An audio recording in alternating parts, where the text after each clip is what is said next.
بيته عند الله عند الرجال بالجنة ويرفعون بأسرارهم وأنوارهم وعلومهم وفاتهم وبركاتهم في الدين والدنيا والآخرة وجعلنا من حجهم ويرزقنا محبتهم ويتوفنا على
hidup udah.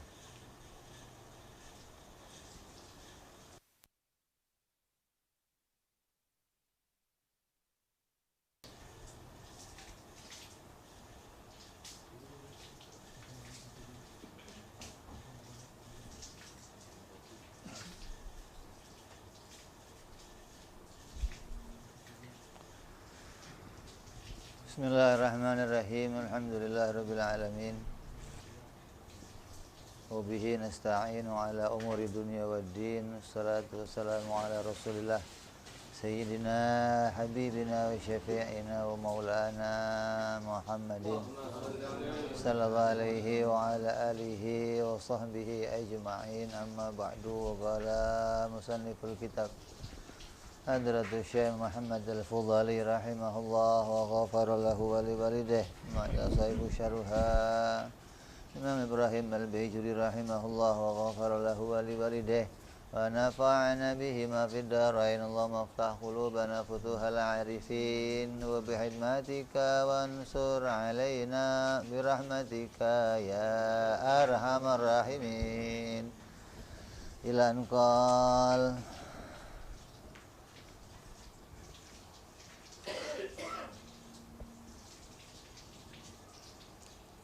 sampai apa kemarin?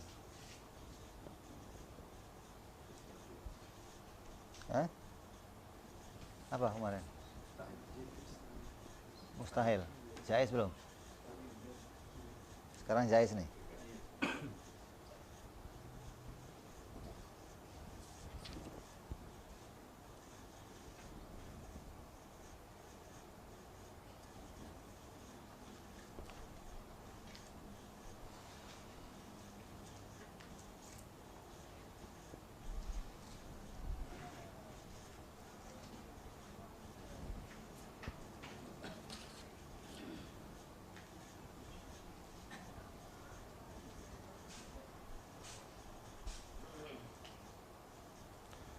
Jais sudah ya? Udah jais kemarin?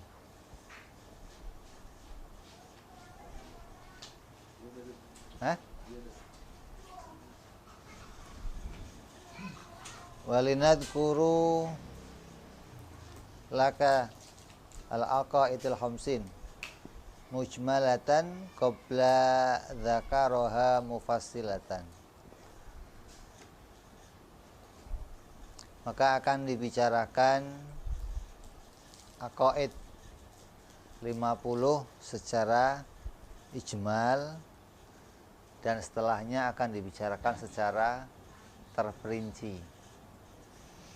Artinya kita sudah membahas hukum akal yang isinya makna wajib, makna mustahil, dan makna jaiz. Yang ketiganya itu menjadi pokok dasar untuk mengetahui aqaid yang 50. Karena kalau kita paham aqaid yang 50 tanpa paham wajib, mustahil, jaiz, maka dianggap belum menggugurkan kewajiban. Di wajibnya itu akal kita menemukan apa yang wajib, menemukan apa yang mustahil, dan menemukan apa yang jaiz bagi Allah dan bagi para Rasul alaihi wassalatu wassalam. Fa'lam, maka ketahuilah,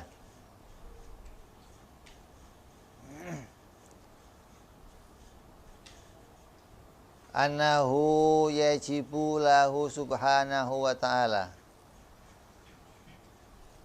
sungguhnya tiap-tiap orang Islam diwajibkan mengetahui apa-apa yang wajib bagi Allah Subhanahu wa ta'ala yang jumlahnya 20 sifat. Wa yastahilu alaihi isyruna, dan yang mustahil bagi Allah 20 sifat. Wa yajuzu fi haqqihi ta'ala amrun wahidan, dan yang jaiz bagi Allah adalah satu. Fahadhihi, maka jumlah keseluruhnya adalah ihda wa arba'una, itu 41 yang harus diketahui. Artinya diwajibkan menurut syariat gitu. Wajib menurut syariat anaknya orang Islam mengetahui tentang apa-apa yang wajib bagi Allah. Jadi kalau ditanya, di situ ada dua kewajiban, wajib bagi anaknya orang Islam dan wajib bagi Allah. Wajib bagi anaknya orang Islam ini wajibnya wajib syar'i. Siapa yang mengerjakan dapat pahala, yang meninggalkan dapat dosa. Wajib bagi Allah, wajibnya wajib akli. Siapa yang mengetahui ini, maka wajib akli maknanya sesuatu yang tidak pernah tiada bagi Allah. Akal tidak pernah menerima sesuatu yang menjadi haknya Allah itu tiada. Maknanya tidak pernah menerima tiadanya itu akal tidak bisa menetapkan, akal tidak membenarkan kalau perkara-perkara itu tiada bagi Allah. Kemudian wajib tahu pula yang mustahil. Maknanya akal tidak bisa menerima perkara-perkara ini ada pada dirinya Allah. Kemudian perkara yang jaiz, sesuatu yang boleh ada pada haknya Allah, boleh pula tidak ada pada haknya Allah Subhanahu wa ta'ala. Ini perkara yang wajib secara ijmal. Ini wajib tahu 20 sifat Allah, wajib tahu yang mustahil, wajib pula tahu yang jaiz. Wa yajibu lirrasul arba'atun, dan wajib bagi Rasul 4 perkara. Wa yastahilu alaihi arba'atun, dan mustahil bagi Rasul juga 4 perkara. Wa yajuzu fi haqqi alaihi wassalatu wassalam amrun wahidun, dan yang jaiz bagi para Rasul itu 1 perkara. Fahadhihi, maka jumlahnya khamsuna, berjumlah 50. 41 bagi haknya Allah dan 9 bagi haknya para Rasul, maka kesemuanya jumlahnya ada 50 akidah.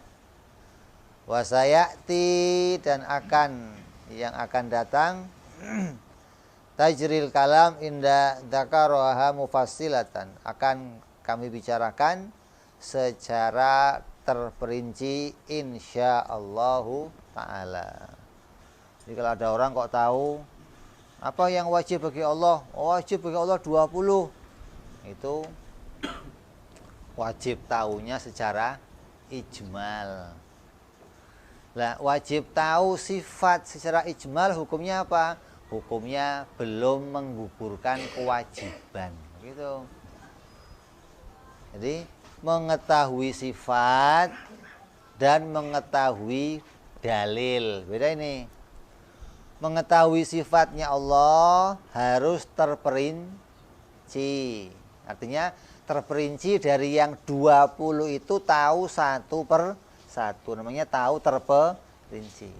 Adapun dalilnya cukup ijmal, yaitu cukup pakai hudusul alam, wujudul alam. Ini dalil secara ijmal.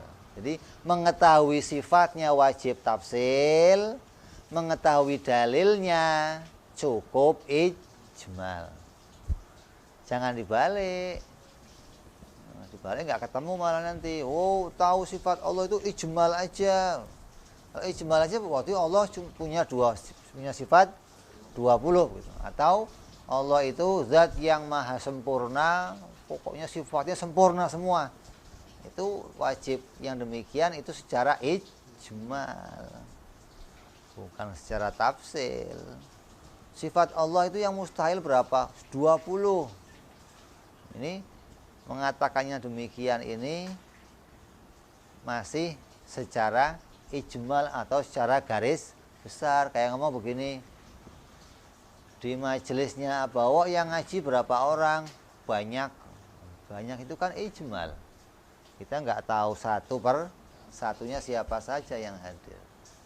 Nah, sifat Allah untuk diwajibkan kita ketahui, maka tidak cukup dengan hanya mengetahui sifat Allah itu banyak. Itu nggak cukup. Kita harus tahu satu persatunya sifat yang diwajibkan, yaitu ada 20. Satu persatu sifat itu kita harus tahu. Allah wujud, wajib qidam, wajib baqa. Ini satu persatunya harus tahu. Nggak boleh cuman pokoknya Allah sifatnya banyak, Allah sifatnya 20. Malah nanti kalau mau diluruskan sifatnya Allah tidak cuma 20. Kenapa kok akal wajibnya kok cuma 20? Karena akal kita ini terbatas. Akal hanya bisa menjangkau sifat Allah itu hanya 20. Lebih dari itu akal tidak bisa menggambarkannya. Kenapa? Karena akal menggambarkan, menemukan sifat Allah itu menggambar, melihat takbir-takbir ibarah yang ada pada dirinya kita, gitu loh. Nah, yang sudah difikir pada diri kita, maka bisa menemukan perkara yang 20 itu yang wajib bagi Allah. Akal nggak bisa menemukan lebih dari itu.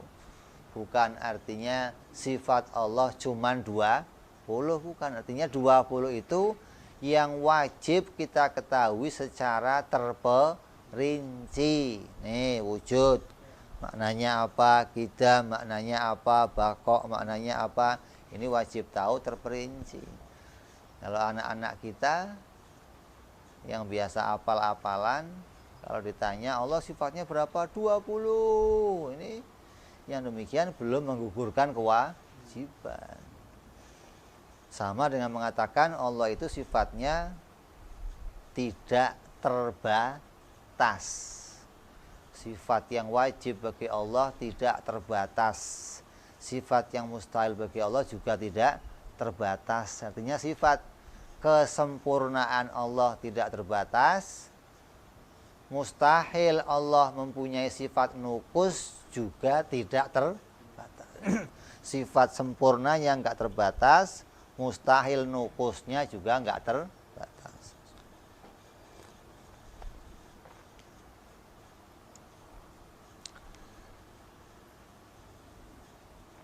Jadi ijmal, mengetahui sifat Allah secara ijmal itu belum mencukupkan perintah, belum menggugurkan perintah, tapi wajib tahunya sifat Allah secara tafsil, secara satu per satu.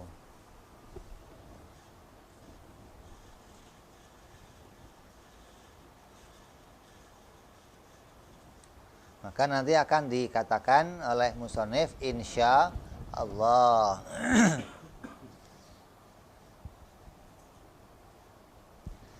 Kenapa musannif mengatakan insya Allah?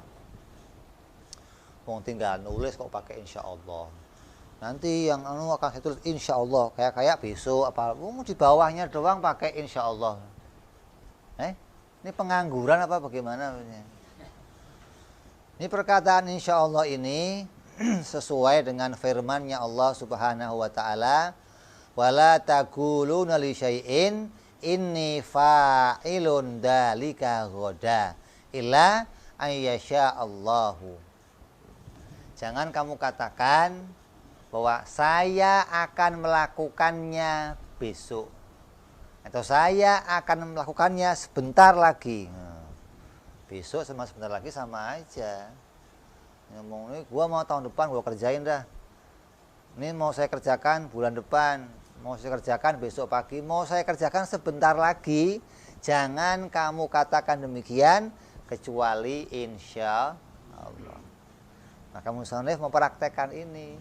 Akan saya tulis sebentar lagi insya Allah. Karena ketika kau sampai dia menulis, maka itu atas pertolongan Allah.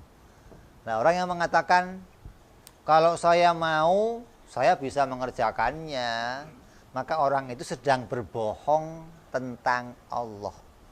Sedang berbohong kepada Allah. Hati-hati ini. Pak, ini bisa enggak Pak? Oh bisa, besok bisa. Sedang berbohong dia kepada Allah. Mestinya ditambahin apa? Insya Allah. Karena segala hal.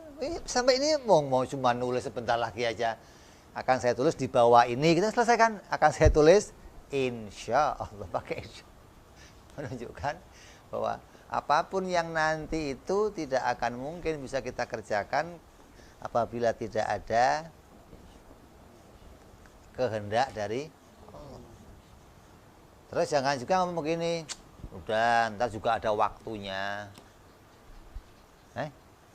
Pernah dengar begitu enggak?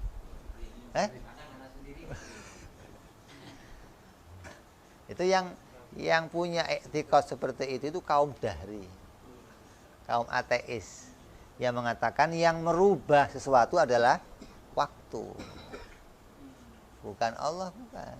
Kayak apa teori apa evolusi, teori revolusi, apa teori Big Bang, maksudnya teori yang apa terjadi sesuatu yang lama. Kayak Big Bang itu kan karena madet lama, tahu-tahu pecah sendiri gitu loh. Karena waktunya sudah lama ya pecah sendiri. Jadi yang merubahnya adalah waktu. Ini pohon kok begini, nanti juga ada waktunya gede. Ntar juga ada waktunya. Ini waktu dianggapnya merubah sesuatu. Sama ini orang yang mengatakan nanti ada waktunya. Ini kalau waktunya tiba, gua mau begini. Ini nggak bisa. Waktu itu nggak bisa merubah sesuatu. Yang merubah sesuatu itu kehendaknya Allah. Apabila di situ ada kehendak Allah, maka sesuatu itu pasti akan terjadi.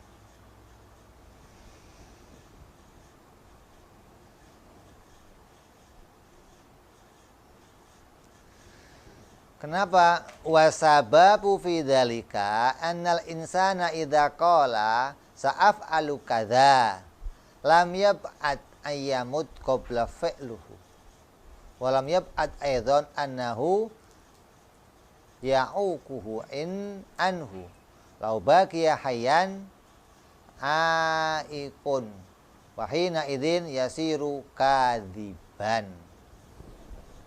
Asalnya bagaimana kok seseorang itu disebut bohong atau disebut kok harus ngomong pakai insya Allah? Asalnya Seorang manusia itu apabila dia mengatakan saya akan melakukan ini besok atau nanti, itu setelah dia ngomong bisa mati nggak? Setelah dia ngomong itu bisa mati nggak? Bisa. Berarti dia bisa ngerjainnya nggak? Nah, kok berani ngomong? Ente kok berani ngomong maksudnya? Nanti bisa. Ente kok berani ngomong begitu? Padahal ente tahu setelah ente ngomong bisa aja ente kek, udah nggak bangun lagi. Wala udah. Apa? Ngomong bisa itu hilaf. Akalnya lagi tidur.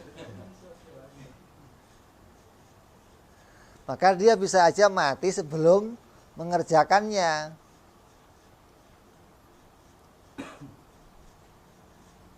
Maka dia tidak bisa lagi kembali untuk melakukan pekerjaan itu, ya kan? Kalau sudah maut, dia nggak bisa kembali untuk melakukan pekerjaan itu, berarti dia pembohong. Maka dia pembohong, mengatakan bisa, nyatanya maut, ditunggu-tunggu mana? Bangun, coba. Dituntut ini bagaimana? Suruh bangun coba, bisa. Maka kamu diharuskan mengatakan insya Allah agar kamu nggak berbohong bahwa kalau itu bisa saya lakukan itu karena kehendaknya Allah. Kamu nggak berbohong. Kamu kok mati? Bahkan insya Allah. Gimana sih kamu? Kalau ada kehendaknya Allah, kok nggak ada gimana? Ya bagaimana? Memang nggak ada kehendaknya Allah, mau dipaksa bagaimana? Maka perkataan insya Allah itu tidak menggugurkan, tidak sampai membuat kamu berada dalam sebuah kebohongan. Kamu menyatakan sesuatu yang nyata bahwa terjadinya itu atas kehendaknya Allah.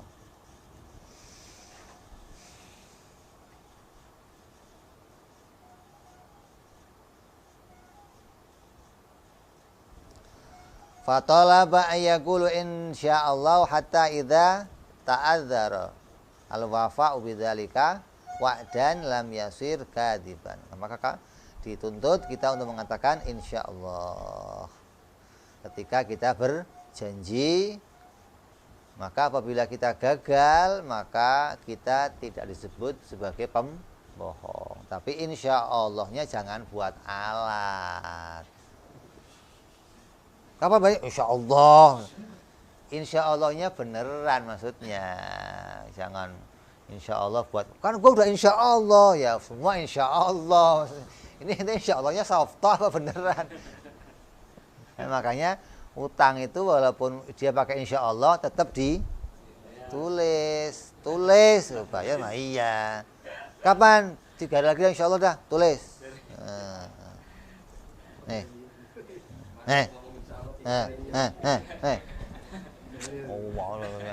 Tulis lagi, jangan pakai insya Allah, nggak bisa. Tulis berapa hari kapan nanti kumpul ini surat itu udah 17 nih, 17 surat udah, tetap pakai tertulis. Karena kalau nggak tertulis kita nggak bisa menuntut dia sesuatu karena pakainya insya Allah. Kan kapan aja bisa insya Allah, tahun depan, tapi kalau tulisannya, nah ini ikhtiar kamu di mana, begitu loh. Yang dituntut adalah ikhtiarnya kita. Jadi jangan pakai insya Allahnya buat ini. Atau kamu diundang orang, kamu malas datang, insya Allah dah. Jangan pakai insya Allah terus malas datang. Kalau pakai insya Allah itu kamu upaya mau. Kalau nggak bisa datang, gua nggak bisa kayaknya. Ngomong nggak bisa, jangan insya Allah. Hanya untuk menghindar maksudnya. Ini namanya insya Allahnya dipakai alat untuk menghindar sesuatu, jangan begitu. Kalau nggak bisa hadir, ya ngomong nggak bisa. Minta maaf, saya ada acara lain nih, nggak bisa hadir. Ya, insya Allah tenang aja, udah tenang aja, insya Allah nggak hadir. Lu gimana sih? Udah gua tungguin gimana? Kalau nggak bisa ya ngomong nggak bisa, begitu. Artinya ketika kita itu ada acara yang lain, ada apa, maka kita katakan nggak bisa hadir. Tapi kalau dalam rencana kita nggak ada acara yang lain, ada kemungkinan saya punya waktu untuk ke sana, maka baru kita katakan insya Allah saya hadir. Bukan pasti, udah tenang aja lu pasti, gua apalagi udah pakai pasti lagi. Kalau nggak terjadi bagaimana? Kamu jadinya pembohong. Ya insya Allah tetap dong.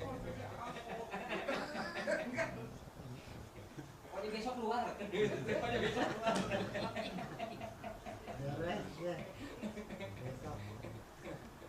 Pokoknya jangan sampai membohongi diri sendiri gitu loh. Orang lain mau dibohongi mah ya diri sendiri jangan dibohongi. Intinya kita ketika nanti kita membohongi diri, nanti kitanya gemes. Kok enggak jadi kenapa? Gagal kenapa? Karena sudah salah landasan. Dari awal sudah salah pijakan. Kita anggap pasti bisa. Apa saja, kamu mau pegang korek, mau pegang pisau, pasti bisa. Kok gagal, gemes, kok nggak bisa kenapa sih? Kamu bingung kok nggak bisa? Loh memang nggak bisa. Insya Allah bisa lah. Kamu lupa sama itu. Jadi kalau sudah di awal pondasi sudah salah pijakan, nanti munculnya apa? Marah, munculnya diulang-ulang biar jadi lepas dari pengharapan kepada Allah. Dari awal sudah salah pijakan. Tapi kalau pijakannya benar dari awal, nanti kesananya jadi gampang. Jadi diperintahkan kita untuk mengatakan insya Allah. Terus terjadi perdebatan antara Imam Asy'ari dan Imam Maturidi. Hal yajuzu li syahsin idza qala ana mu'minun ayaqulu insyaallah aula. Apakah seorang mukmin itu kalau pas ngomong saya beriman itu harus pakai insyaallah atau enggak?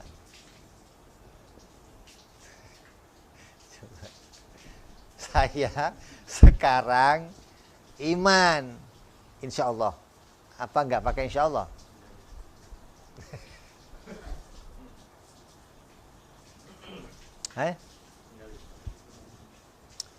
Nggak pakai insyaallah. Faqalatil asy'ariyah, maka berkata para kelompoknya Imam Asy'ari, orang-orang yang sekelompok dengan Imam Asy'ari, bil ula wal maturidiyah bitsani. Kata Imam Asy'ari cukup mengatakan ana mu'minun. Kata Imam Maturidi harus pakai insya Allah. Insya Allah saya mukmin. Kata Imam Asy'ari nggak usah pakai insya Allah, cukup saya mukmin. Wa ja'ala ba'dhuhumul khilaf lafdiyan, maka keduanya ini adalah perbedaan secara lafaz. Kenapa? Pendapat yang pertama yaitu Imam Asy'ari, ma idza qala dzalika nadharun lil ma'al. Wa tsani ma idza qala nadharun lil hal. Maka pertama melihat kepada yang akan datang. Wa tsani yang kedua melihat pada keadaan sekarang. Fal al amru ila annahu yajuzu nadharon lil ma'al infa ittifaqon. Maka ketika saya mengatakan saya beriman sekarang, maka kalau sekarang saya iman, maka nggak usah pakai insya Allah. Jadi kalau ukuran imannya itu nanti, maka kalau nanti insya Allah saya ini bunder, insya Allah apa pasti? Ini bunder itu insya Allah apa pasti? Kalau nanti masih bunder, insya Allah. Kenapa? Karena bisa penyok, bisa adam, bisa rusak, bisa. Jadi lihat ukurannya, yang mau diukur, mau dikatakan iman kapan? Oh, kalau sekarang, ukurannya sekarang, maka saya pasti iman. Karena kamu sudah pegang dalil, kamu sudah nazar, sudah tahu bukti, maka kamu nyata sekarang ini iman kepada Allah. Enggak boleh saya sekarang iman insya Allah, enggak boleh. Jadi iman kamu enggak jelas kalau begitu. Jadi sekarang iman kepada Allah harus nyata, karena orang yang iman itu orang yang punya dalil, orang yang menemukan sesuatu kenyataan. Maka kita mengatakan saya iman, nggak pakai insya Allah. Bahkan tadi suruh pakai insya Allah. Oh, kalau nanti masih iman nggak kamu nanti akan mati bawa iman nggak? Insya Allah. Itulah. Karena yang nanti kita nggak ngerti yang terjadi apa, yang akan berubah apa. Tapi kita harapkan bahwa kita bisa mati tetap dalam keadaan membawa iman kepada Allah Subhanahu wa ta'ala. Ini perbedaan antara keduanya.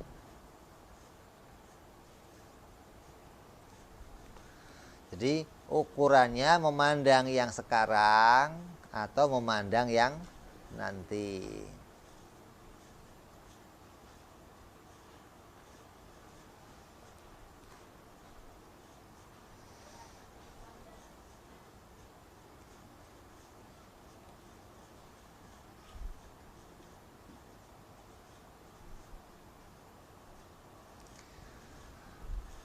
Terus ini namanya perbedaan apa? Lafzi. Bukan perbedaan maknawi. Kalau makna itu sudah beda i'tiqad namanya. Kalau ini beda lafaz, mau menyebutkan yang sekarang atau menyebutnya yang nanti, sama saja. Kalau keduanya ini menyebutkan pada posisi yang sama, ya jawabannya sama. Kata yang satu harus pakai insya Allah. Itu enggak usah. Kok beda kenapa? Saya ngomongnya kan nanti. Saya ngomongnya sekarang. Oh, ya sama aja. Berarti kalau yang satu ini ngomongnya sekarang, ya juga enggak pakai insya Allah. Yang ngomong sekarang ini kok ngomongnya nanti, juga pakai insya Allah. Berarti ini sama, hanya beda lafaz atau beda ungkapan, cara penyebutannya saja, karena melihat cara pandang yang berbeda. Ini penjelasan tentang insya Allah. Kemudian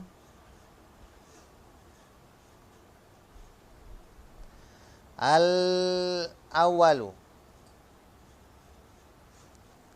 min sifatil wajibati lahu ta'ala al-wujud. Yang pertama, sifat yang wajib bagi Allah adalah al-wujud.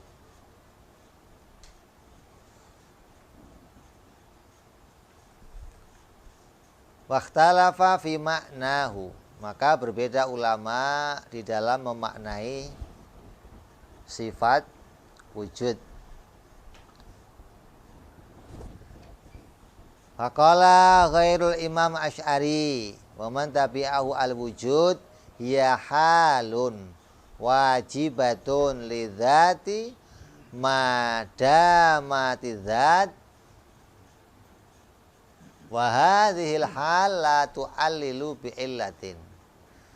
Berkata selain Imam Asy'ari dan pengikutnya. Ini dibalik ini. Jadi bukan berkata Imam Asy'ari, bukan, berkata selain Imam Asy'ari dan para pengikutnya. Lah kita termasuk pengikutnya siapa gitu. Imam Asy'ari kan puncak. Ini yang ngomong ini, yang memaknai pemaknaan yang dibawa ini adalah orang yang selain pengikut Imam Asy'ari loh. Kayak kita bukan pengikut Imam Asy'ari, kita juga pengikut Imam Asy'ari. Hanya dalam masalah wujud kita mengikuti pendapatnya Imam Sanusi radhiyallahu an. Kenapa? Imam Sanusi termasuk mujaddid, termasuk pembaharu, pembawa atau orang yang mengikuti madhabnya Imam Asy'ari, tapi memberikan perubahan-perubahan di dalam i'tiqad, perubahan-perubahan di dalam memaknai atau memahami akidah dalam sifat-sifat Allah dan sifat para rasul, maka disebut sebagai mujaddid. Lah kita dan yang lain ini juga pengikut Imam Asy'ari dalam madhab. Tapi dalam pendapat ini ada beberapa pendapat. Jadi jangan terus, kamu berarti bukan Asy'ari dalam urusan ini satu ini. Jangan terus dalam seluruhnya. Kalau seluruhnya madhab di dalam akidah itu menginduk langsung kepada Imam Abu Hasan al-Asy'ari radhiyallahu anhu. Kata selain Imam Asy'ari, yaitu siapa? Selain Imam Asy'ari siapa? Yaitu Imam As-Sanusi.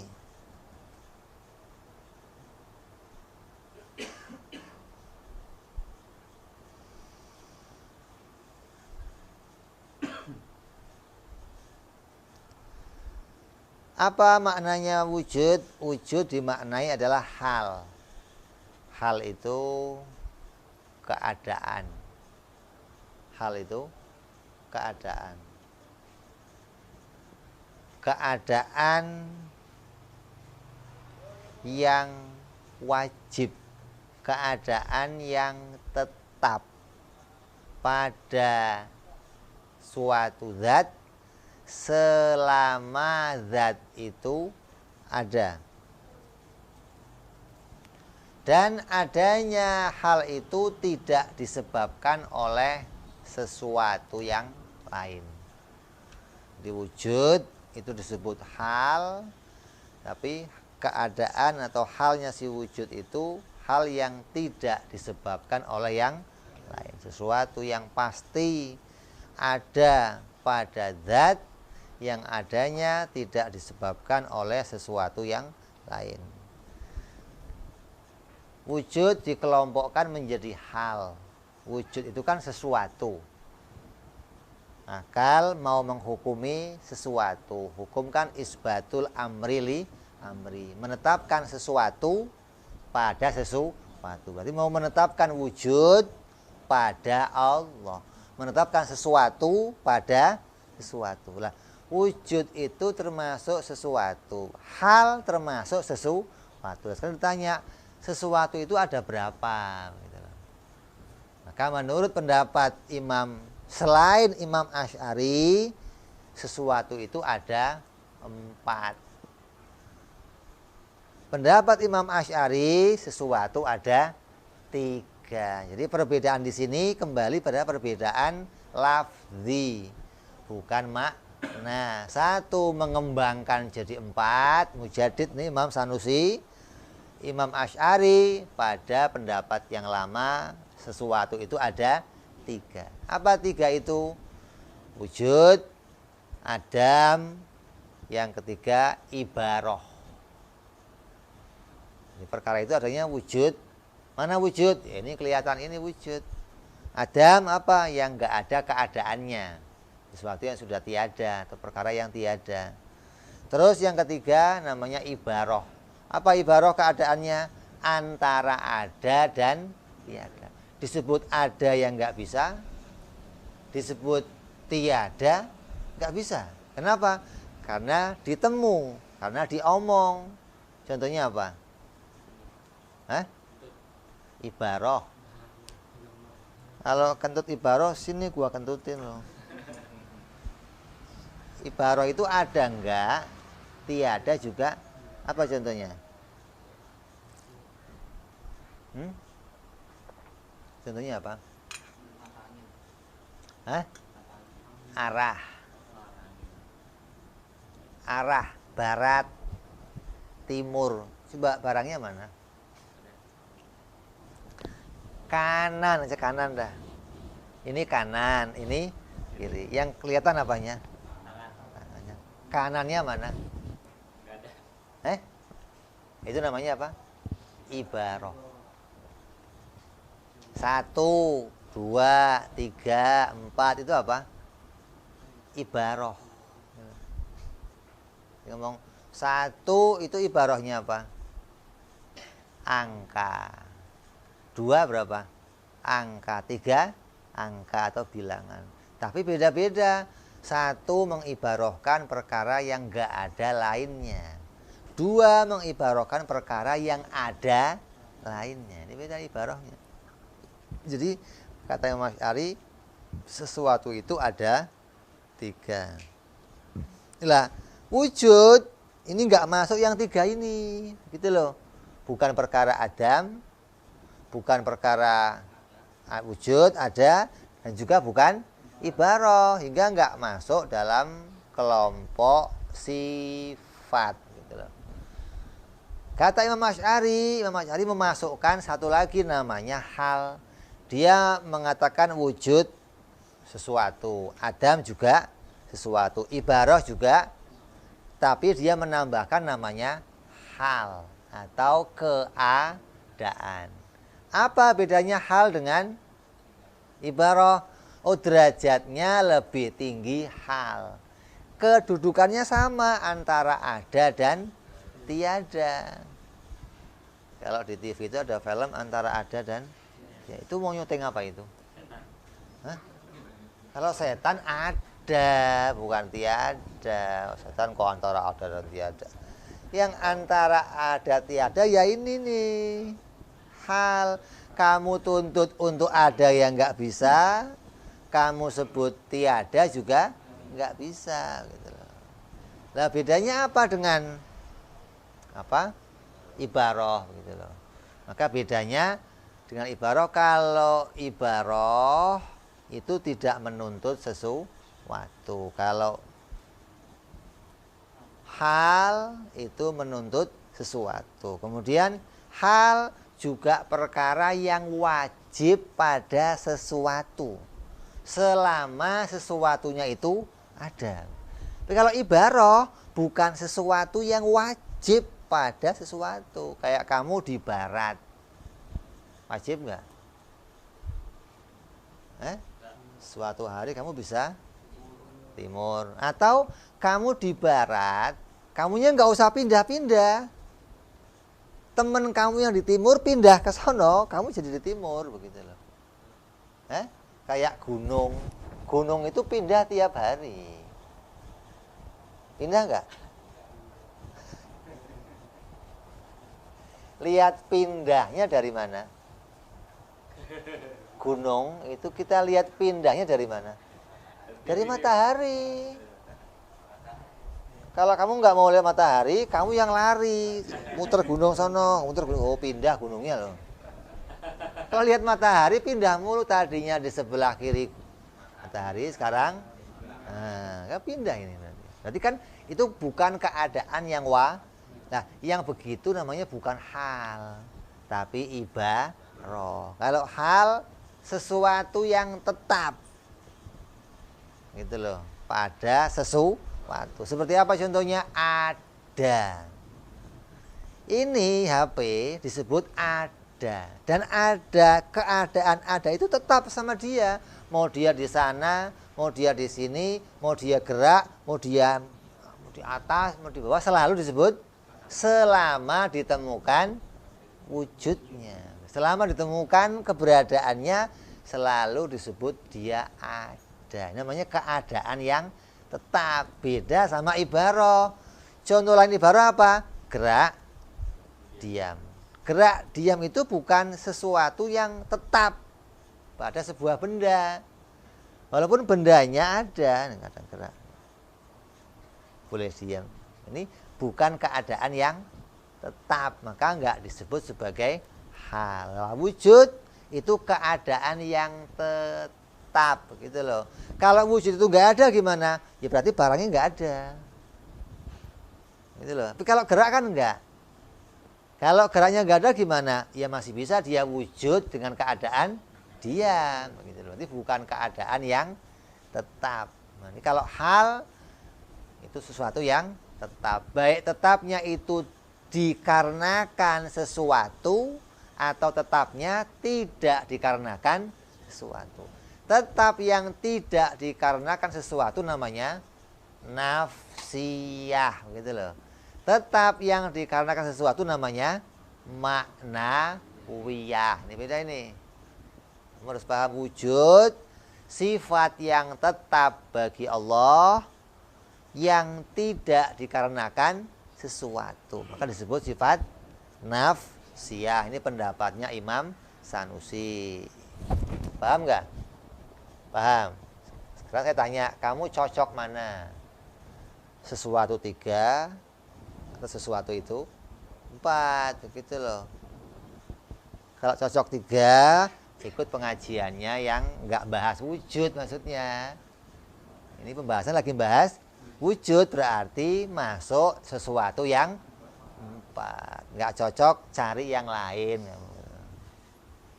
Jadi kita mengikuti pendapat yang sesuatu itu ada 4. Bahwa wujud itu hal. Apa bedanya hal itu? Tetap, begitu loh. Kalau ibarah tidak tetap. Sama-sama sesuatu yang ada pada wujud, tapi keadaannya tidak tetap. Kalau hal tetap keadaannya. Wa makna kaunuha halan anaha lam tartaqi ila darajatil maujud hatta tusyahidu. Maka disebut hal itu karena keadaannya itu tidak bisa naik pada derajat wujud hingga bisa dilihat, walam tunhid dan tidak turun, ila darajatil ma'dum dan tidak sampai pada derajat adam, hatta takunu adaman hingga dia itu menjadi betul-betul tiada mahdhon yang adanya itu asli. Jadi hal itu ada yang nggak bisa dilihat, tiada yang nggak bisa disebut tiada yang asli. Kenapa? Karena diomong. Bal, tapi hal itu hiya wasitotun, maka dia nengah-nengai bainal maujud wal ma'dum, antara perkara wujud dan perkara adam. Fa wujudu zaidun masalan, maka contohnya wujudnya Zaid. Hala wa halun wajibatun lidzatihi, maka wujudnya Zaid umpamanya, maka wujudnya Zaid itu ya halun wajibatun lidzatihi, maka dia adalah hal yang wajib bagi zatnya sesuatu, ai la tanfakka anha, maka tidak akan bisa terpisah dari si Zaid. Zaid ada, maka adanya Zaid ini ya nggak bisa pisah sama Zaidnya. Selagi Zaid itu ditemukan, maka Zaid disebut ada. Nggak bisa, oh kalau Zaid di dalam rumah, Zaid tiada.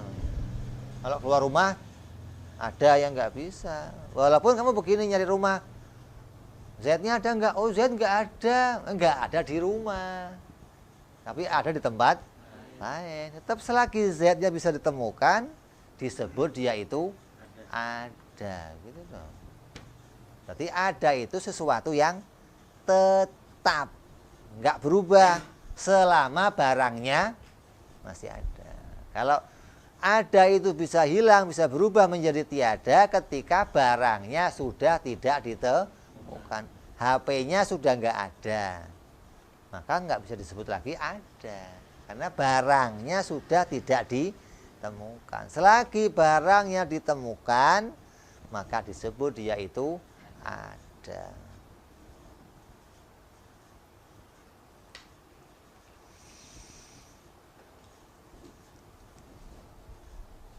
Wa makna qauluhum la tu'allilu bi'illatin, adapun perkataan selain pengikut Imam Asy'ari, artinya perkataan Imam As-Sanusi dan para pengikutnya, Imam siapa saja, ada Imam Ar-Razi, Imam As-Sanusi dan orang-orang yang mengikuti mereka, mengatakan bahwa wujud itu adalah hal yang tidak dikarenakan yang lain. Maka itu maksudnya annaha lam tansha'a an syai'in bi khilafi kauni Zaidan bikhilafi kauni Zaidun qadiron. Maka wujudnya si Zaid itu tidak dikarenakan sesuatu yang lain. Beda dengan perkataan Zaid itu berkuasa. Zaid orang yang berkuasa. fa inna nasya'a an qudratihi, maka keadaan zat itu yang berkuasa itu muncul karena zat itu punya kemampuan. Zat punya kekuatan. Zat punya kudrah. Maka disebut zat itu qadiron. Jadi sebabnya qadiron itu kudrat. Sebabnya berkuasa karena sebabnya menguasai karena punya kuasa. Kalau nggak punya kuasa tidak bisa menguasai. Maka keadaan menguasai itu ada sebabnya. Begitu. Jadi Z disebut penguasa itu ada sebabnya. Apa sebabnya? Karena punya kuasa. Tapi kalau Z ada sebabnya apa? Ya nggak punya sebab. Artinya nggak ada keadaan lain yang menyebabkan dia disebut ada. Maka beda ini. Berarti di dalam hal pendapat selain Imam Asy'ari atau pendapat Imam Sanusi mengatakan hal itu ada dua. Ada hal yang dikarenakan yang lain, ada hal yang tidak dikarenakan yang lain. Fakaunu zaidun qadiran matalan wa wujuduhu halani qaimani bidzatihi ghaira mahsusina bihasatin.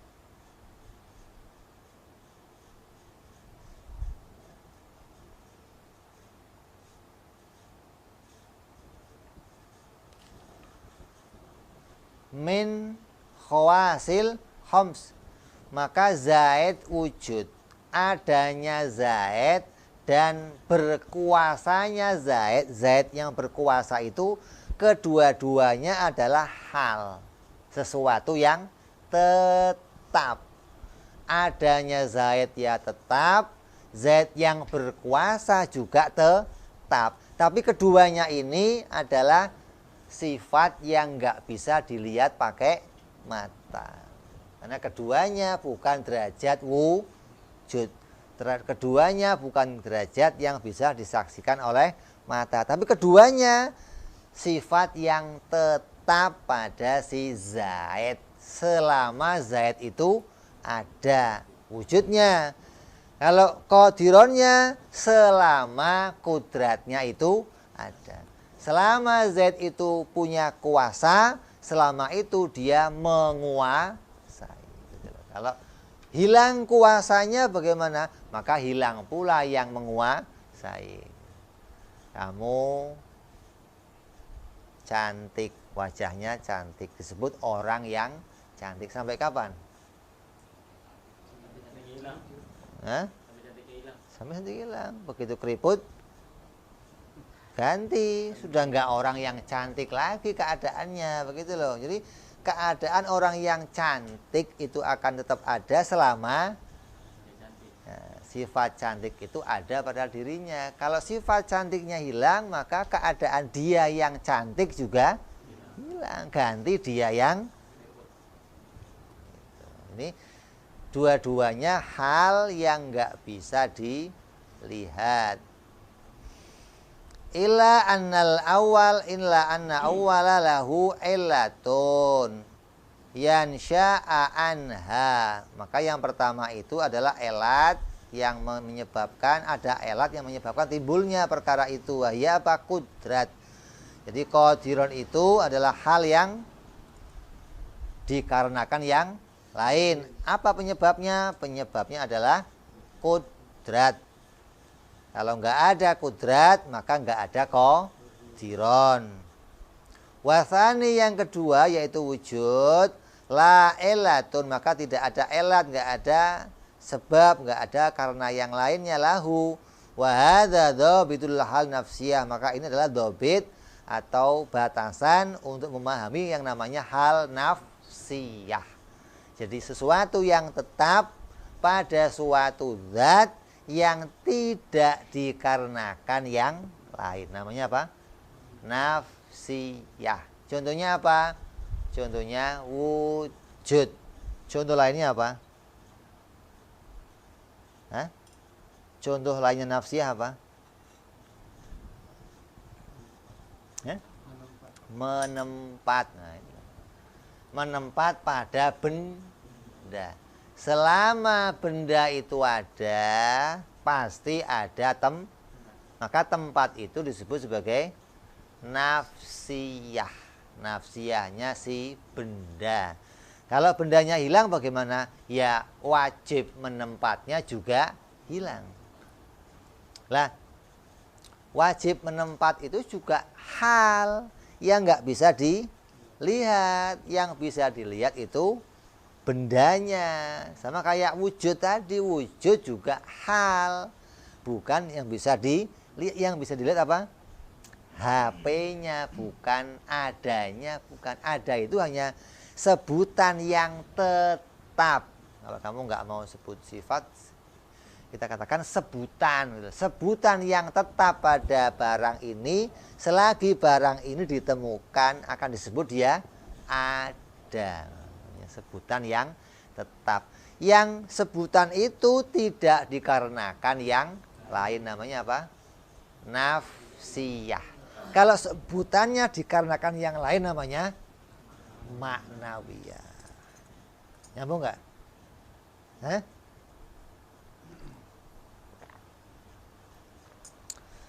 Jadi ada apa? Hal nafsiyah, ada hal maknawiyah.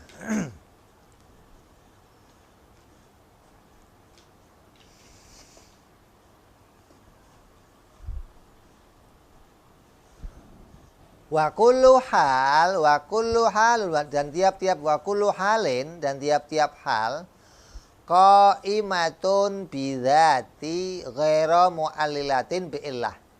Dan setiap hal yang ada pada suatu zat yang adanya tidak dikarenakan yang lain maka disebut nafsiyah. Wa yallati la tu'allilu dzat wa yallati la ta'aqqalu dzat illa biha la wahiyallati la ta'kulu dzat biduniha, yang mana akal tidak bisa memahami suatu zat tanpa keadaan perkara tersebut. Ai la tatasawwaru dzat bil akli wa tudriku illa bisifatihan nafsiyah. Akal tidak bisa menemukannya, akal tidak bisa menggambarkannya kecuali bersamaan dengan adanya sifat nafsiyah. Itu disebut apa? Namanya sifat nafsun, sifat jati diri. Sifat itu hanya menunjukkan pada dirinya sendiri, tidak menunjukkan pada yang lain. Gitu loh. Jadi kalau ada satu sifat yang ketika sifat itu disebut, kamu pahamnya hanya pada wujud itu sendiri tanpa paham yang lain, itu namanya sifat nafsiyah. Kayak menempat, kayak wujud. Nanti ngomong ada gelas. Yang kamu pahami apa? Kalau ada orang ngomong ada gelas, kamu pahamnya apa? Hah? Kaca. Pasti kaca? Pasti bulat? Hah? Kalau kamu ngomong ada gelas, yang kamu pahami apa? Ya belum tergambar. Karena ada itu hanya menunjuk kepada keberadaan. Ketika gelas disebut ada, berarti gelas itu pasti bisa ditemukan. Belum menyebutkan dia hijau, dia bunder, dia kuning, nggak tergambar itu mestinya, begitu loh. Berarti wujud jadi nafsiyah yang menunjukkan bahwa perkara itu bisa ditemukan. Ada gajah. Apa pahamnya? Gajah itu bisa ditemukan. Belum mesti oh ada gede Beb. Ya, kalau gajahnya kecil nanti mau ngomong apa? Ada belanya Beb. Kalau putus gimana? Ini belum tergambar. Ini gajah ini kayak apa belum? Tapi ketika ngomong ada gajah, akan menemukan, oh berarti gajah itu bisa ditemukan. Gitu doang. Gitu doang. Allah ada. Oh, berarti Allah itu sesuatu zat yang bisa ditemukan. Sesuatu zat yang nyata. Begitu loh. Sesuatu zat yang disifati wujud itu mesti barangnya nyata gitu loh. Kalau wujudnya nggak bisa dilihat, tapi yang disebut wujud bisa dilihat, barang yang nyata begitu loh. Kentut ada gitu, nyata nggak? Nyata nggak? Nyata nggak nyata sini loh. Kentut kan nggak kelihatan mata, Beb. Oh, ukurannya bukan mata. Kalau mata kita terbatas gitu loh. Jadi wujud itu sifat yang ketika disebutkan pada sesuatu, maka yang kita pahami sesuatu itu pasti bisa ditemukan. Kita belum memahami ada rumah. Coba. Apa pahamnya? Gedung. Ya pokoknya ada. Di mana tanya begitu? Di mana? Ketika kita mau rumah, mesti nanyanya belum tergambar. Ini catnya warna ini, belum tergambar ini, gitu loh. Karena bahasa wujud itu nggak menunjukkan bentuknya rumah, nggak menunjukkan warnanya rumah, nggak menunjukkan gerak diamnya rumah, nggak menunjukkan sifat yang lain, nggak, hanya menunjukkan dia itu bisa ditemukan. Maka orang nanyanya di mana? Karena menyifati jirim mesti berkaitan sama tempat. Tapi kalau Allah ada, kamu nggak perlu nanya di mana, ya nggak perlu nanya begitu. Nanti kamu menyamakan adanya Allah dengan adanya makhluk. Karena nanti akan disepakati bahwa sifat nafsiyahnya Allah cuma satu, begitu loh.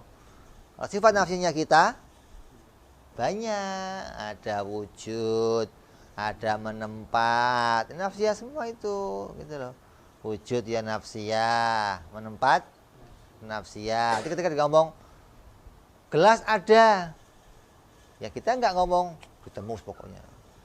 Itu kalau bagi Allah. Kalau bagi gelas di mana adanya, mesti ditanya. Karena ada nafsiyah yang lain yang nggak bisa terpisah dari dia. Oh ini nggak ada tempatnya. Oh ya edan kamu berarti. Ada gelas kok nggak punya tempat. Ini gelas nafsiyah cuma satu doang, nggak ada gelas nafsiyah cuma satu. Selain Allah nafsiyahnya banyak. Kalau Allah hanya punya satu nafsiyah, yaitu ada. Kenapa? Karena nggak butuh yang lainnya. Kalau kita memang punya yang lainnya, Allah nggak butuh sama yang lain. Jadi gini, kamu perlu paham ini kalau kamu mau jelas tentang sifat-sifat Allah. Sejak awal kamu harus pahami bahwa keadaan ada 4 atau ada 3. Kamu mau ikut pendapat yang mengatakan ini hal atau mengatakan ini ibarah. Kalau ini ibarah berarti nggak masuk kelompok sifat. Kalau masuk hal maka dia dimasukkan kelompok sifat oleh imam selain Imam Asy'ari.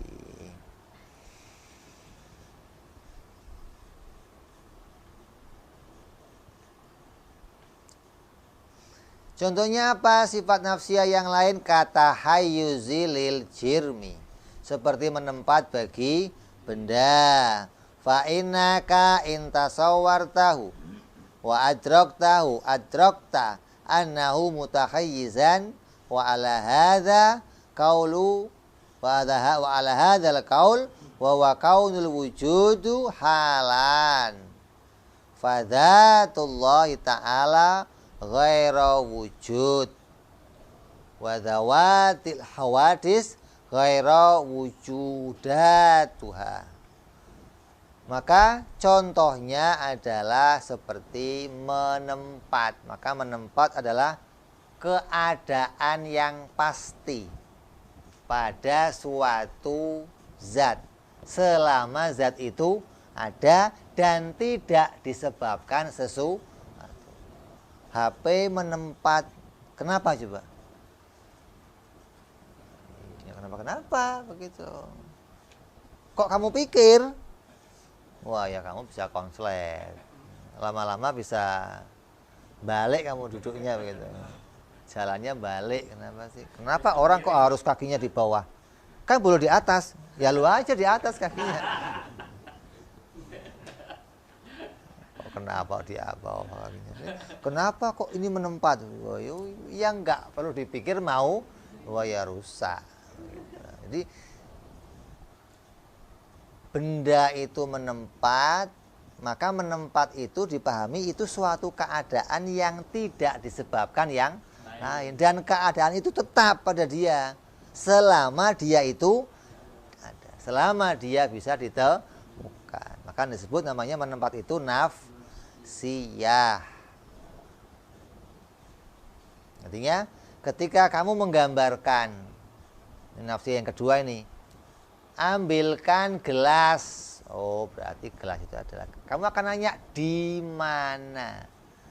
Ini nafsiyah yang pasti ada pada sebuah benda. Kenapa? Karena kamu nggak bisa menggambarkan sebuah benda tanpa menempat.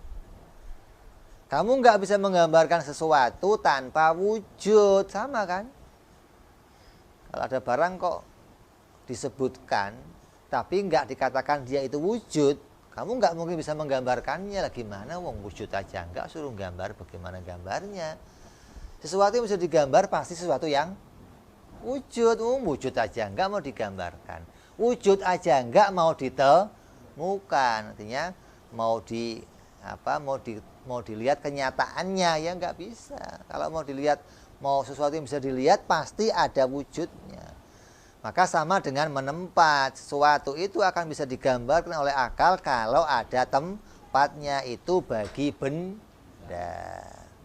Wa la hadzal qaul wa kaunul wujudu halan. Maka atas pendapat ini wujud adalah hal. Fa dzatullahi ta'ala ghairu wujudu. Maka ghairu wujudi, maka zatnya Allah itu bukan wujudnya. Jadi zat dan wujud itu dua perkara. Zat itu pokoknya, wujud itu sifat yang ada pada si zat. Jangan dikatakan satu ini. Ini pendapat Imam Sanusi bahwa wujud adalah keadaan yang tetap pada zatnya Allah. Sama dengan wadzawatul hawadis, zat-zatnya hawadis itu juga bukan wujud-wujudnya, begitu loh. Jadi ini itu bukan wujudnya HP, begitu loh. Lah wujudnya HP itu apa? Oh, wujudnya HP keadaan yang ada di sini. Keadaan yang tetap pada HP ini adalah wujud, tapi HP ini bukan wujud. Ya. HP ini bukan wujud. Kalau kamu ngomong HP itu pasti wujud, yang wujud itu pasti HP. Oh, nanti ini juga wujud, tapi bukan HP, gitu loh. Karena wujud itu keadaan yang bisa saja di mana saja. Bisa di HP ya bisa, di kursi ya bisa, di meja ya bisa, asal ada barangnya. Selagi barangnya itu ada, maka wujud itu pasti tetap pada dirinya. Jadi wujud adalah bukan zatnya. Ya, wujudnya Allah juga bukan zatnya. Wujudnya hawadis juga bukan zatnya hawadis. Wujudnya hawadis dengan zatnya hawadis ini dua perkara, yaitu sifat dan mausuf. Zat itu mausufnya, wujud itu sifatnya. Zat yang mau disifati, wujud itu sifatnya. Ini pendapat Imam Sanusi. Pendapat pertama yang mengatakan wujud bukan, wujud itu apa? Wujud adalah bukan zat. Wujud adalah perkara lain dari zat. Wujud adalah sifat nafsiyah atau hal yang tetap. Wa qaul Asy'ari, adapun pendapat Imam Asy'ari, wa man tabi'ahu, dan siapa yang mengikuti mereka, al wujud ainul maujud. Wujud itu satu perkara dengan zat. HP ini ya wujudnya itu. zatnya HP itu ya wujudnya. Kalau dikatakan mana wujudnya HP, ya itu. Mana zatnya HP, ya itu. Jadi yang bisa ditunjuk itu yaitu wujudnya. Satu perkara, ya wujud, yaitu zat, yaitu. Maka Imam Asy'ari tidak memasukkan wujud sebagai kelompok hal, sebagai kelompok sifat, tapi wujud dikelompokkan sebagai zat itu sendiri. Maka ketika bicara sifatnya Allah tidak dimulai dari sifat wujud, karena wujud bukan masuk kelompok sifat menurut pendapat Imam Asy'ari dan para pengikutnya. Fa'ala hadza fa wujudullahi ainu dzatihi, maka atas pendapat ini wujudnya Allah itu ya zatnya Allah. Ghairu zaidin alai, dan bukan perkara lain dari zatnya fil kharij.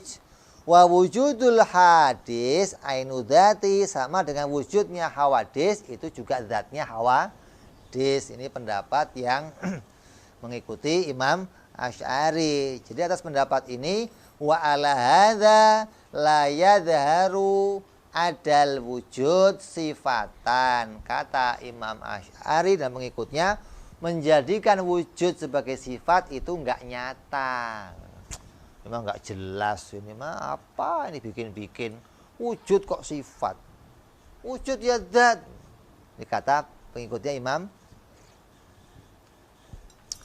Namanya imam ya nggak mau ikut. Kalau ikut namanya makmum, bukan imam. Ini kan imam, masa mau ikut kamu bagaimana? Imam punya pendapat sendiri.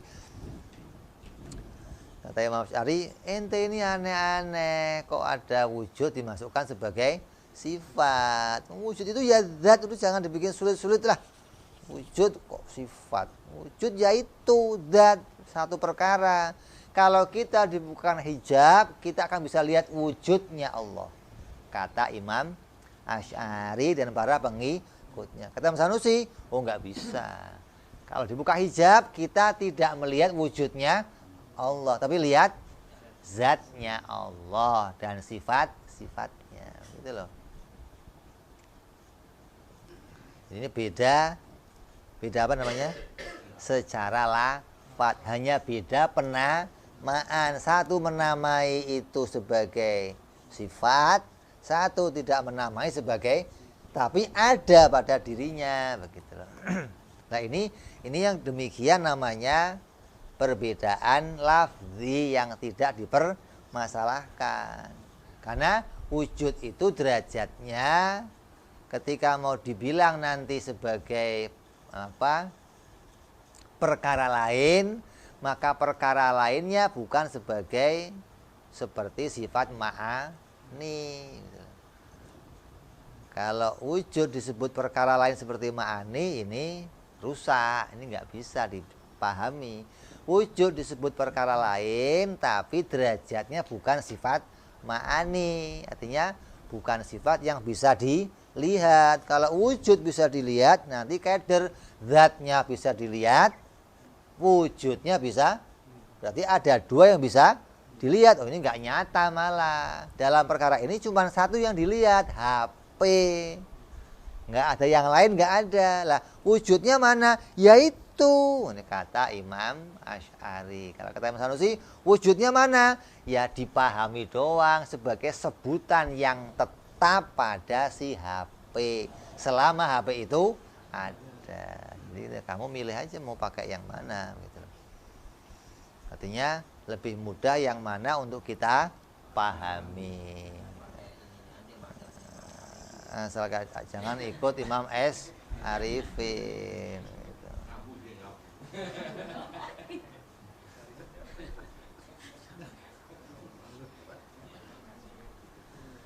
Kenapa disebut sebagai wujud itu enggak nyata ketika disebut sebagai sifat? Li'anna wujud, kata Imam Asy'ari, adalah ainud dzat. Wujud itu adalah perkara pokok dari si zat. Zat itu ya wujud, kata dia. Masa zat kok enggak wujud? Kalau sudah ngomong zat, itu pasti ada. ada. Jadi zat dan ada itu bukan perkara lain. Ngomong ada itu ya mesti zat, ngomong zat mesti ada. Jadi yang ada, yang disebut zat itu mesti ada. Ini kata Imam Asy'ari. Tapi kita nanti punya alasan. Wasifat, dan yang namanya sifat itu ghairu zat. Sifat itu bukan zat. Bi khilafi ala qaulil awal. Berbeda pendapat Imam Sanusi. Fa inna ja'alahu sifatan, maka menjadikan wujud sebagai sifat itu dhahirun, itu nyata. Bukan enggak nyata. Wa makna wujubul wujud lahu ta'ala al-awwal. Adapun yang dimaksud wajib wujud pada pendapat Imam As-Sanusi alal awal anna sifatan nafsiyah, sesungguhnya sifat nafsiyah itu allati hiya halun, maka nafsiyah itu adalah sifat keadaan sabitatun yang tetap lahu ta'ala, yang tidak dikarenakan oleh sesuatu yang lain. Jadi sifat nafsiyah adalah halun sabitatun li dzat. Kalau kata Imam Asy'ari wathani, Imam Asy'ari mengatakan adza anna dzatahu ta'ala, sungguhnya zatnya Allah Ta'ala itu maujudatun muhaqqaqatun fil kharij. Zatnya Allah itu ya, maujudnya Allah ya itu nyata. Bukan cuman dipahami saja, tapi nyata. Andai lau kushifa annal hijab, apabila dibuka untuk kita hijab, la ra'ainaha, kita akan melihat wujudnya Allah dan akan melihat zatnya Allah, karena perkara satu, kata Imam Asy'ari. Fadzatullahi ta'ala muhaqqaqatun illa anna wujuda, adapun sungguhnya wujud ghairaha alal ula, adalah bukan perkara yang satu atas pendapat Imam Asy'ari, wahia huwa ala tsani, dan wujud itu adalah zat atas pendapat yang kedua. Jadi kita tinggal melihat perbedaan ini adalah perbedaan lafzi, jangan dijadikan oh kok beda ya dua imam ini. Enggak, ini hanya beda menamai, bukan beda memaknai, bukan hanya beda menamai. Beda sama nanti dengan Mu'tazilah. Kalau kita sama Mu'tazilah bukan beda penamaan, tapi beda pemaknaan, hingga kita pisah sama orang-orang Mu'tazilah, seperti memaknai kudrat. Kata kita, kudrat itu sifat yang bisa dilihat, sifat maujud yang ada pada wujudnya Allah. Kata mereka, oh bukan. Kudrat itu adalah zat, bukan sifat. Oh ini rusak kalau ini. Kalau wujud itu zat, masih boleh. Karena ketika dijadikan sifat, sifatnya bukan sifat wujud dia. Tapi kalau Mu'tazilah, ketika menyebutkan sifat wujudiyah yang kita akui sebagai perkara lain, dia mengatakan oh itu adalah zatnya Allah, bukan sifatnya Allah. Maka ini perbedaan makna. Ini merusak pemahaman yang demikian. Maka kita nggak boleh punya paham seperti Mu'tazilah. Ini pengertian wujud yang harus dipahami oleh orang yang mau mengetahui tentang sifat-sifat Allah secara terperinci. Adapun orang-orang awam tidak wajib tahu wujud itu sebagai nafsiyah atau sebagai sifat zati. Artinya seorang yang baru melangkah belajar ilmu tauhid tidak diwajibkan mengetahui wujud sebagai nafsiyah atau sebagai ghairu nafsiyah. Tapi wajibnya orang yang baru belajar tauhid wajib tahu Allah persifatan wujud. Allah itu ada. Kamu nggak wajib tahu ada itu nafsiyah atau ada itu zatiyah. Yang wajib kamu tahu Allah itu ada dengan dalilnya. Apa dalilnya Allah itu ada? Insya Allah kita sambung yang akan datang. Mudah-mudahan kita dijadikan Allah orang-orang yang futuh hatinya, yang rusuh, yang punya pemahaman yang jelas, yang kuat hatinya, yang kuat berpegang pada dalil, yang tidak gampang digonjang-ganjingkan oleh keraguan-raguan. Mudah-mudahan akidah ini bisa kita bawa sampai hari kematian kita. Amin ya rabbal alamin. Insyaallah kita sambung yang akan datang. Wallahu a'lam bishawab. Ila hadratin nabi. Al-Fatihah. A'udzu billahi minasyaitonir rajim. Bismillahirrahmanirrahim. Alhamdulillahirabbil alamin arrahmanir rahim maliki yaumiddin. Iyyaka na'budu wa iyyaka nasta'in ihdinas siratal mustaqim siratal ladzina an'amta 'alaihim ghairil maghdubi 'alaihim waladdallin amin. Ya Rabbana i'tarafna